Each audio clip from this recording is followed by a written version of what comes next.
is two people going on two different car journeys. And for Kaiden's journey, they went 80 kilometres, correct to the next nearest 80 to the next 5 kilometres. So it means that their lower bound for that is 77.5 and their upper bound is 82.5. And then their time is 2.7 hours, correct to one decimal place. So they could have gone as fast, they could have gone as quickly as 2.65 hours or as slowly as 2.75 hours. So that's their hours and that is their kilometres. Now Sonia's distance, she went 33 kilometres, corrected two significant figures, so she could have gone as much as 34 or as little as 32. So that's 32.5 to 33.5. So you've got to go for the midpoint of each of those.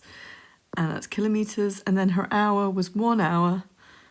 So it could have been 1.1 because it's to the nearest 0.1 and a 0.9. So her lowest is 0.95 and her highest is 1.05. And that's in terms of hours.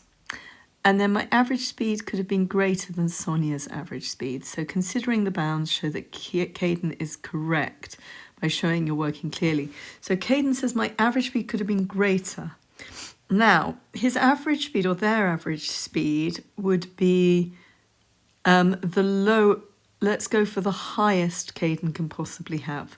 So the highest Caden can possibly have is 82.5 kilometres.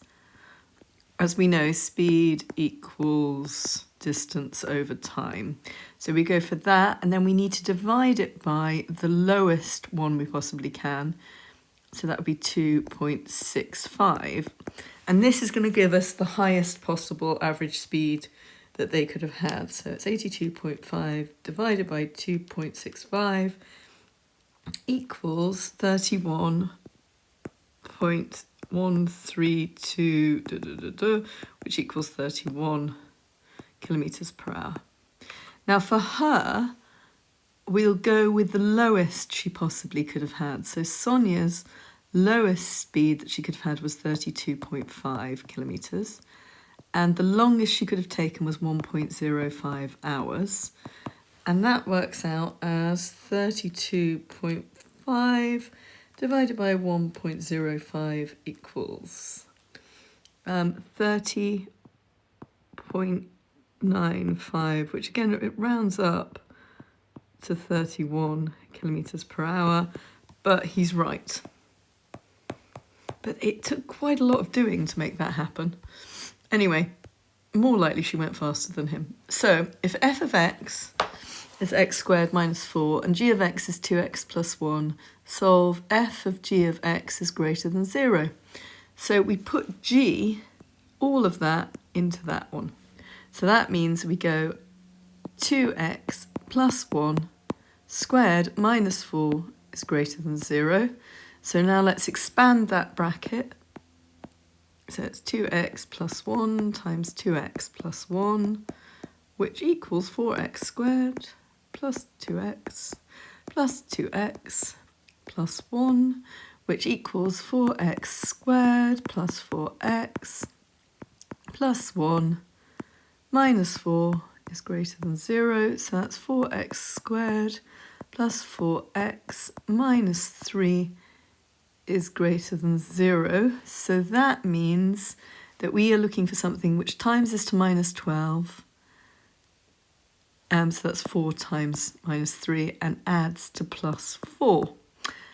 And that will be, so that's minus 12, 1, minus 1 and 12, 2 and 6. So it's going to be 4x squared, and this is our answer because we know that 6 plus 6 x minus 2 minus 2x minus 3 is greater than 0. So that means we can take 2x out of that and make that 2x plus 3. And then we can go minus 1 and make that 2x plus 3. It's greater than 0. So that means 2x minus 1 and 2x plus 3 is greater than 0. Now we're just going to solve them. So 2x minus 1 equals 0. So 2x equals 1, so x equals a half. And then 2x plus 3 equals 0, so 2x equals minus 3, if we take 3 off both sides, so x equals minus 3 over 2. Now the most important thing to do now is draw a little diagram. So we know that if x equals half, and x equals minus 3 over 2, so that's 1.5. We do a little drawing, there we go. And now we know the bits that are greater than 0 are what we want. So that means that x is either greater than a half, or x is less than minus 3 over 2, and that is our answer.